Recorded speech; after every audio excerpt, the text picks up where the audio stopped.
Hello, everybody. Welcome once again to the PokerDeals podcast. On this episode, we will gain exclusive insights from both a poker professional and YouTube blogging master. We're here, extremely excited, delighted to host to the show the wonderful PokerFaceAsh. Welcome, Ash. Hey, thank you so much for having me. Appreciate it. How are you doing? All good? I'm good. Yeah, a little tired. It's been busy, but I'm good. Yep. What have you been up to? Where have you been busy? I just been traveling a lot, playing poker. Just got back from the World Series circuit events at Bally's. Played a few of those. Okay. Yeah, just had a meetup game at my local casino, my home casino here, and that was amazing. And had a full week of poker. And now next week I'm headed to Vegas, and then from there to Austin. So just got a lot going on. That's awesome. It sounds like you have Yeah. a really packed schedule there. Yeah, it fills up fast. It's crazy. All right, so let's go to the beginning. Like, how did you even get into poker? Yeah, in college, we had team game nights for my basketball team, and one night our coach decided to teach us poker. Of course, we didn't play for real money, but one of my teammates was like, "Hey, have you heard of Full Tilt?" And it was just all over from there. I fell in love with it and learned, some pricey lessons for a college student trying to learn their way through the online poker. And then really kind of fell off a little bit. I had a lot of other things going on, and then kind of revisited it like about 5 years ago. And then since then, I've been taking it like more seriously. Okay, and what led you to like take it more seriously? What was, what drew you to it? So I always had a love and a passion for it ever since I found it in college. But fast forward like almost 12 years later. Wow. Okay. I started playing a little bit at a casino because I really hadn't played live poker. And then I fell in love with it even more. And then like the more I studied and tried to like learn and watch videos and stuff, I realized, oh, like you can actually make money at this. Like this is like where you can like outthink people and outsmart people. So once I realized there's like more of a strategy behind it and so many things, it just opened up a black hole of like this game we call poker. It's complex and crazy. And did you just like jump all in, or were you doing something else to make ends meet, or like you just, okay, no, I know I can make this work, I'm just going for it? So my dad owned a local mom and pop shop in Arizona, a music store. And so I kind of always worked for him. I was also coaching college basketball and also like a touring musician. So I did a lot of things. That's a lot of stuff there. I've always done a little bit of everything. But so I was playing part-time during all that. And I was making more at an hourly rate playing like 1, 2, and 2, 3 than I was at my real job. So I was like, let's give this a try. And ever since then, I've, still just been kind of playing. And now I don't get to play as much as I want to anymore, ironically, because I started a poker vlog. I started playing full time about 3 years ago and haven't looked back since. And it's mainly live cash games is what you play? Yeah, I don't really play a lot online, although I really want to start streaming every Sunday because, the Sunday tournaments online are great. And I was doing it consistently for a while, and then I started traveling, and I've kind of like fell off that a little bit, but mostly live. Yes, mostly live. All right, fair enough. What would you say are the most essential skills for being a great poker player? Honestly, like discipline, things like that. Self-control, discipline, all these like things that can apply to things outside of poker that are just, really important. I think another thing I've talked about on some other podcasts is like being self-aware. I think that's really important as just a human being in general, but it translates into poker too, to know your strengths, your weaknesses, and then to know that there's things you don't know, right? And so then trying to like navigate that. So poker's crazy. It's a really cool, complex thing, So I think being self-aware and having discipline, those two things kind of always have stood out to me the most on what's like most important, I think. Yeah, for sure, especially in downswings, right? When you can see your blood is boiling. If you're not aware of how poorly you're playing or how things are affecting you or your mental state, I mean, that's just going to cost you money. And it was a lesson I think all poker players have learned the hard way. Learn it. Yeah, we all learned that hard, long, tough, painful lesson. And, even when you start to realize it, right? Like you can go through a downswing, get frustrated, put yourself in a worse position, and then you just hate yourself even more because you're like, why did I do this to myself? And we do it many times. So it's like, it's one thing to recognize it, and then it's another thing to like actively act on it and like change things up. Like for me, sometimes I take a break, or for everybody it's different, but yeah. Have you ever been close to quitting? No, no. Luckily, except for this month, I Okay. haven't I haven't ever really had like a losing, like super downswing where I'm like, contemplating life. In tournaments, sometimes I contemplate life, but cash games, it's more of like a long grind for cash games anyway. Yeah, I mean, especially in live poker, right? Because you're getting Yeah. so many fewer hands in per hour. Like you can realistically, you can run really bad for a long time in live games. Yeah, because you're just not seeing as many hands as you're online, so you can't bounce back as quicker or find better spots as quick. So it does definitely, it again, like, patience and discipline are just huge. Yeah, I completely agree. Where do you go to study? Like, what work are you doing off the tables? Like for poker, you mean? Yes. Okay, yeah. So I have a one-on-one coach. His name is Fausto, and he's a cash game crusher. Lives in like I think the LA area. And I also took the Solve for Why homeschool course with Matt Berkey and Christian Soto. Almost like 2 years ago now. I can't believe it's been that long, but.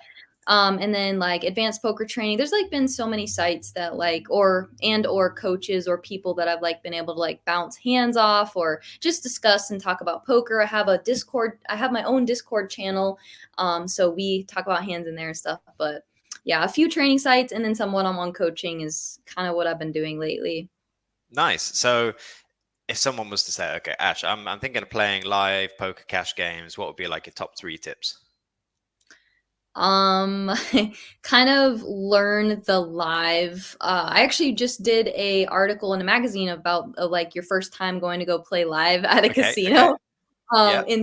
In Stacked magazine actually, and just learning the little nuances like to put your blinds out, things like that. But I mean, if you already kind of know poker, I think my advice would just to be like just gain as much experience you can from that. It's okay to be nervous. It's okay to get if your heart starts racing, your hands get sweaty when you get pocket aces or something. But honestly, like there's really nothing other than you just need to like be thrown in and just learn, and just gain experience from that. I'm not really sure I'd say any specific thing other than just have fun.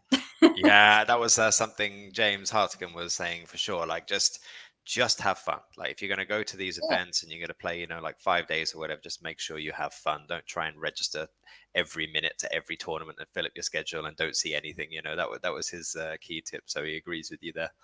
Yeah, yeah, for sure. Okay, so what are your top tips for dealing with downswings? What would be like the key things to, keep yourself calm? Yeah, I think that for me, having balance outside of poker is very, very important. So if poker is my obsession and the only thing I focus on, you're gonna ride those highs so high, but you're also gonna ride those lows so low to the point where you're just not balanced. You're living off the highs and lows, so the downs hurt way more than they would if you have perspective outside of poker. So for me, I have friends, I have family, I have other interests outside of poker. So when I'm going through a downswing or things are like, well, just this last month, actually, if my last couple of vlogs have been pretty brutal. And so just like, so having things outside of poker is really important and just doing what you need to do. I actually just put out a tweet saying, it's not about what everyone else is doing. It's about what works for you. So for me, what works is taking a few days off, or just doing something else, that's fun, or just getting your mind out of that little like gut or like that rut that we get into, that kind of gutter of just falling into, oh, the world's against me, everything's going wrong, do yoga, go exercise, go work out, go do something, get yourself out of that like negative space. And there's a really good book, I think it's The Mental Game of Poker by Yeah. Jared Tenner. Yeah. Yeah. So stuff like that, just kind of realizing like if you're tilting or not tilting, and just kind of trying to navigate that. So I think it's important to have balance outside of poker, and then of course do what you need to do to kind of reset your mind would be the two things I would say. Yeah, I think everyone needs something as a form of escapism, right? Where you're just, you're lost inside that thing that isn't your usual thing. I think that's very, very important. I also see a lot of players, they get too attached to the winning and losing, especially in the short term. If your measure of success is Yeah. just winning and losses, I mean, something you Yeah. can't control in the world of poker, then you're just in for a wild ride, especially if you're someone who likes to be in control. It's just a recipe for disaster. Oh. So Yeah, that's the thing. Like you can control how you put your money in a pot, but you can't control the outcome in the cards. And as long as you're, making the correct decisions over time, you're gonna win, right? So this last vlog I put out, I think I lost like $410 in a session, but I had had a couple other prior, losing sessions. So it wasn't the amount, it was the accumulation of all the other like losses I had just recently taken that kind of like got me down. And I just said, if you zoom into a graph and you see that little downswing, that hurts, right? But if you zoom out and see it from the macro instead of the micro, is that the right term? Yeah. yeah. You kind of you see that it's just one small blip in the scale in the graph, right? So if you're looking at it from a long-term perspective, from a grand perspective, it's easier to take those losses or those downswings. Yeah, and I think that's a super important skill in poker. Focus on the hands, but then also scale out and realize other things. So completely agree there. What do your parents think? When you're like, okay, mom, dad, I'm gonna go and play the poker here, and that's what I'm gonna do. What did they think? So I actually come from a pretty conservative family. Okay. So gambling was never on their radar or playing poker. But they've seen like the success I've had, quote unquote, and they've seen that, I'm passionate about it and I Mhm. love it, and I'm making moves and I'm doing things. And so from that perspective, like they're proud of me and they're cool with it. Would they choose this for me? Probably not. So yeah, it's really cool to have their support. But I think they're just a little concerned about my, I don't have some grand 401k coming in from a 9 to 5 job, or anything like that. So kind of just gotta make your own way. But I think they're proud. I know they're proud of me, but I'm sure they would choose something else for me to do. What would they choose for you? What would be their thing?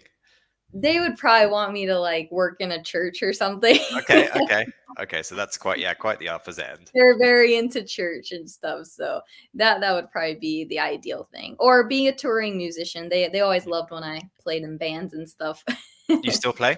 I see the guitar behind you. Uh, Not very much anymore. I actually recently just played my first jazz gig. I had Oh, played in cool. like 5 years. I Wow. hadn't touched anything, and one of my old bandmates said, "Hey, we need someone to fill in. Can you do it?" And I don't know why I accepted, because I have so much going on already, like beyond busy. But it was fun. Like there's nothing like playing in a band. It was great.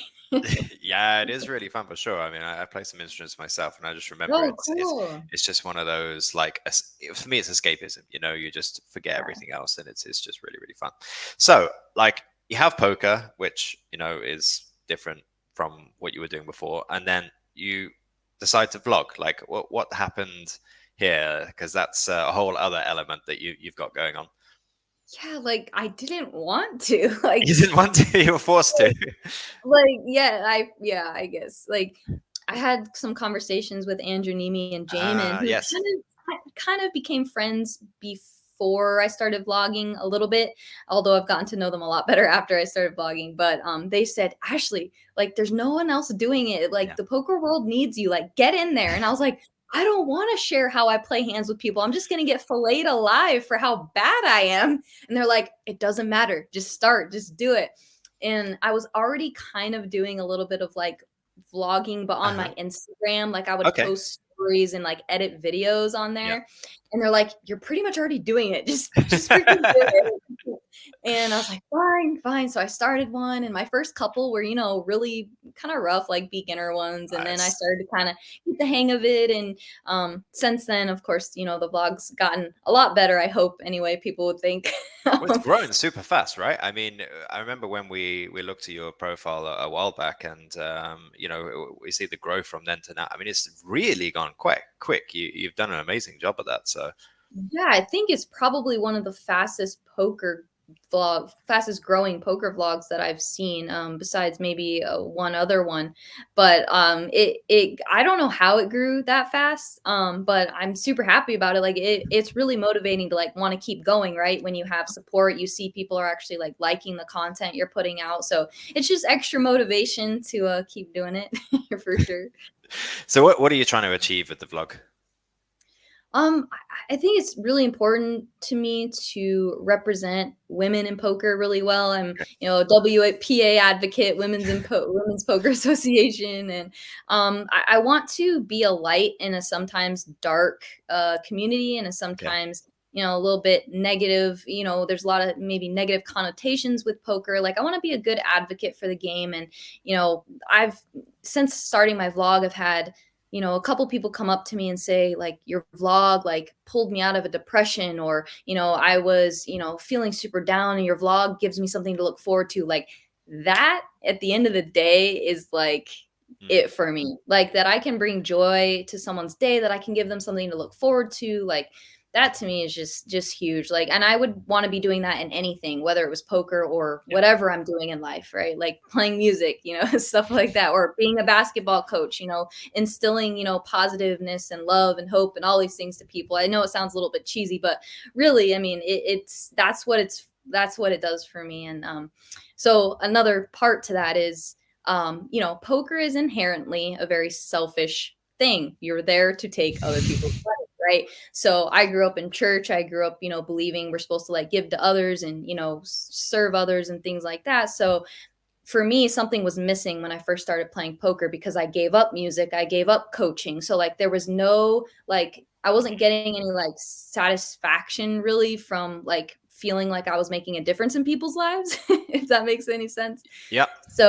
So putting back the creativeness from like not being a musician, but kind of channeling it into a vlog and still being able to be creative and to put out content, like it all kind of just worked for me and what I was kind of missing in life, I guess you could say. And it's been a very fulfilling thing. So it's been cool. So why were you so hesitant to do it then in the beginning? Just knowing that I would face a lot of criticism, knowing that, Okay. there's people that are going to say I'm a terrible poker player, knowing that people are going to say, "Oh, you're annoying," or "You're this." And Mm. since then, like I've grown a lot and I don't let those things affect me that much anymore. But it's still, I'm such a people pleaser, and I'm someone who, I care what people think to an extent, not in a bad way, but just, Mhm. it can be hard, when you constantly face ridicule or criticism. And every vlog I put out, there's always somebody, saying something, and that doesn't bother me anymore. But at the beginning, that was definitely the hesitancy. Is I didn't feel ready, because I'm just a little 1 2 2 3 player. Like I'm not some Tom Dwan out here. So I think everybody has value, right? You're going to resonate with people, and everybody.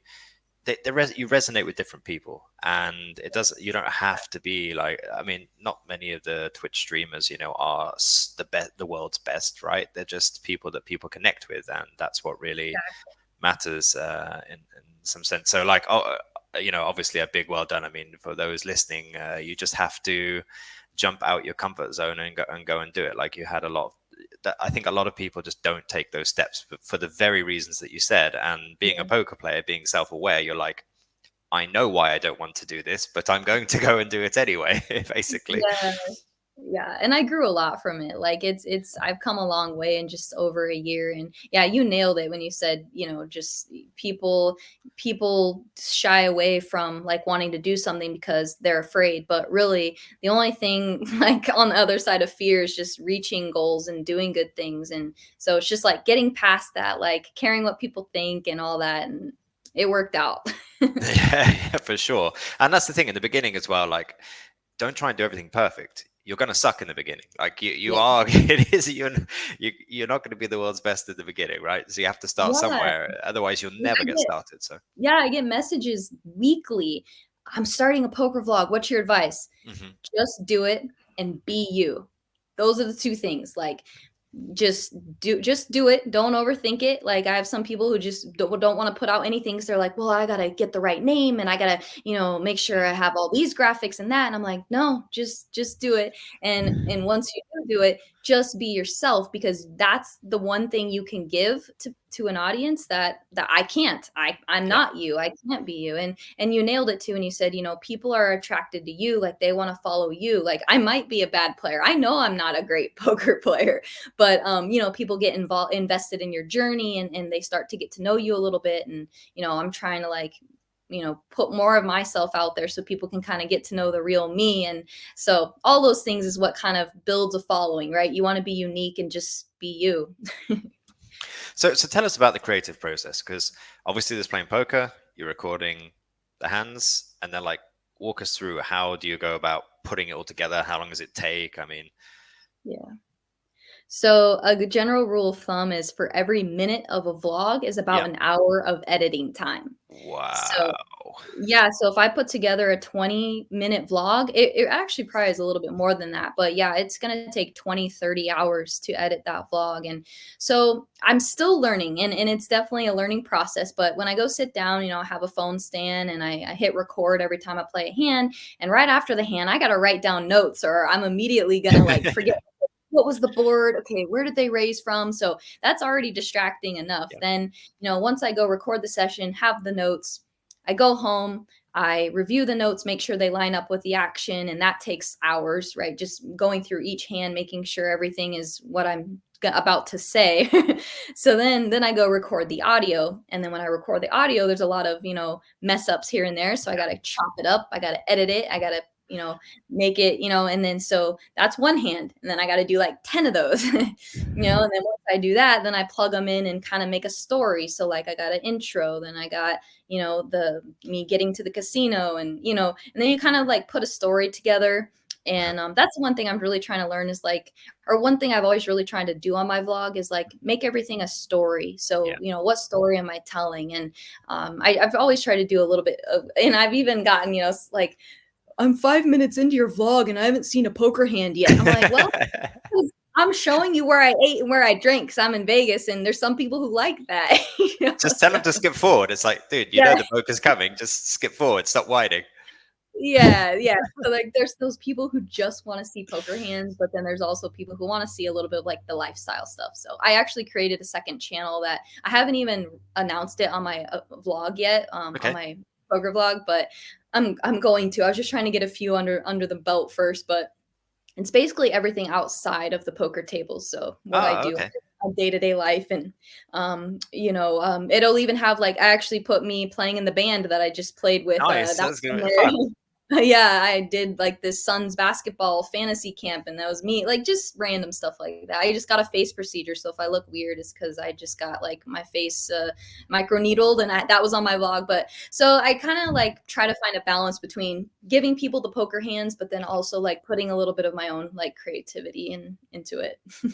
It sounds like you really enjoy like the creative aspect of this. Like obviously now you're creating even another channel, so it seems like that's something that you really need, like an outlet. Yeah, it's like I don't have enough on my plate. Why don't I start a second vlog when I can barely put out vlogs on my first channel? Yeah, I guess I've kind of realized I've always been like a creative person. Like I've wrote music since I was little, and it's just a part of me, like being creative. And yeah, it's just something I do. I do love it. Like as tedious as editing vlogs Mm, can be, when I actually sit down and do it, I really do enjoy it, because you're literally creating something. Like you're chopping up footage and making it into something, and I think it's pretty cool. what's your favorite part of the process? Not doing hand histories. So like So we know the everything worst, but what's the favorite part? yeah, so my favorite part is all the other stuff. Like I do little segments of like, where I ate or where I Okay. drank, or where cool spots in Vegas that maybe people haven't discovered yet, stuff like that. Yeah, just sharing everything outside of like an actual poker hand, really. Okay. What's the future of the vlog? Yeah, I'm not sure. I'm still kind of like navigating where I want it to go, I Mhm. think, and I'm still trying to figure out what is my vlog. Like what is different about it than other people's, and what do I want to make it moving forward. And I haven't given it much thought lately because things just blow by and come up, and I'm trying to put out a vlog a week, which is already really hard. But I mean, definitely I want to grow the vlog. I want to grow the channel. I want to be one of the most popular poker vloggers out there. I'd love that. And then from that, do other things like starting a second channel. And I want to do my own podcast too. And that's a whole nother thing I would love to do. So just yeah, just growing and stemming from what I have already got going on would be cool. So lots more creativity then. So what have you got coming up? Yeah, so coming up, let's see. Next week, I'm going to Vegas to play these Lips events. It's hosted by the Lips people. I forget what it stands for, but Ladies in poker. Ladies in Poker something. Yeah, so we're going to Vegas, playing some tournaments at South Point. From there, Fun. I'm flying to Austin, and I'm flying directly there to do this vlogger week at this new club called 52 Social. It's a new poker club, very close to the lodge, actually. So they're kind of like real close to each other, and they're having, I think, Ryan DePaulo and Ben Deach and some other guys too. So we're going to be out there, and then I'm flying straight back from there to back to Vegas, and then from there, just probably going to be there for a while, just playing the World Series events and stuff like that in June. Oh, okay. You're going to go to World Series in June. Yeah, I'll probably be there through all of June, and then through a little bit of July, because I'm hoping, well, I'm gonna play the main event either way this year, but it'll be my first time ever playing it. So All right. it's gonna be amazing. Yeah, never played it. I'm gonna either satellite in or sell action, but one way or another, I'll get in. So, Yeah, it yeah. sounds awesome. I mean, the main event is obviously the one. It's like playing the World Cup in football or something. Except you actually can participate. It's just such a awesome I'm so event. excited. I'm really looking forward to it. So, where's your favorite place to play poker? Well, in Vegas, my favorite place is the Win. Okay. I love the Win poker room. It's really nice. So Vegas isn't really my favorite place to play poker, though. I think right now Austin is my favorite place to play poker. The games are really good out there, and obviously, Andrew and Brad and Doug buying the lodge and stuff Mhm. has been really cool. And I was out there, and it's a great place to play. I think that's probably Austin's probably my favorite place right now. Fair enough. And in terms of the poker world, like, what are the biggest improvements you think we need to see? Um, I think just like it's okay. So obviously I'm a woman, but I Mhm. think that it's important to me that like women get treated the same at the tables Okay. as men do. So I think that that's something that even men can help with. If men say, well, I'm nice to women at the table, well, that's great. But like if there's something happening at the table that isn't respectful, like be an advocate, like stick up, say something, or Mhm. just like step in and like be a good kind of advocate for women in poker. So I think like it's not like we're victims or anything like that. It's just there's just not as many women in poker as are men. So we as females, I mean, I've witnessed it many times. If men being disrespectful or making like sexist comments and stuff. So that's something that I think definitely needs to improve a little bit, and just also you know poker and gambling and money and gamblers, it can be a little bit of a dicey world. So I think just there's so many good people in the poker world. So I think if we're all just able to be good advocates for the game and show that it's not this like sleazy degenerate world, like it can it's a game that brings brilliant minds and into it, and it's a game that is so complex, and it's not just like throwing money around. And so I don't know, I would love to see like people get a better view of poker in general, I guess. Fair enough. Fair enough. Okay, I think what we can do now, Ash, we'll go to the rapid fire if that's okay with you. Yeah, for sure. All right. So, very simple questions. Let's see. Okay, are you ready? I mean, I haven't slept in 24 hours, but I'm as ready as I'll ever be. All right, let's do it. Favorite poker player? Tom Dwan. Okay, what are you best at in poker? Being exploitative. What are you worst at? GTO. Best thing about being a poker player? Having freedom to set my own schedule. The worst thing? Dealing with the financial pressure. If poker disappeared tomorrow, what would you do? Start a vlog. Another probably one. probably be a musician, to be honest. Yeah. Okay. Best book you've read lately? Oh, Maria Konnikovas book. Okay. I don't know if I just pronounced that right or not, but yeah, the biggest bluff.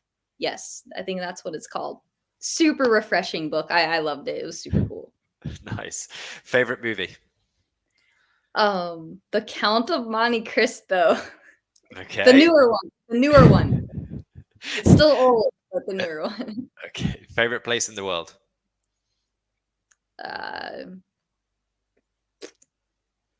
Spain. Tell us something most people don't know about you. I'm a musician, but I can't read a lick of music. I play strictly by ear. Oh, okay. And proudest life moment? That's hard. Probably being an All-American in college for basketball. That was a huge accomplishment for me. Okay, nice. Tell everyone where they can connect with you, Ash. Instagram at PokerFace_Ash, YouTube PokerFaceAsh. On my Discord, if you want to join my Discord, PokerFaceAsh.com. You can find the link there. So that's a really cool place. Like, we talk about not just poker, we talk about health, fitness, tournament schedules coming up, anything. Like, it's a really cool community. So so those are the main places. TikTok, all of it. I got it all. Everywhere, anywhere creative. We'll put all the links in the description as well to make sure that people can find you, Ash. Well, it was an absolute pleasure to speak to you, Ash. Thank you so much for your time, and we sincerely wish you the best of luck. Everybody, check out the vlog; it's really entertaining, and I'm sure you'll enjoy it. Thank you so much again, Ash. Hope you can get some good sleep now. Thank you so much for having me. Of course, take care. Bye bye, everyone. See you soon.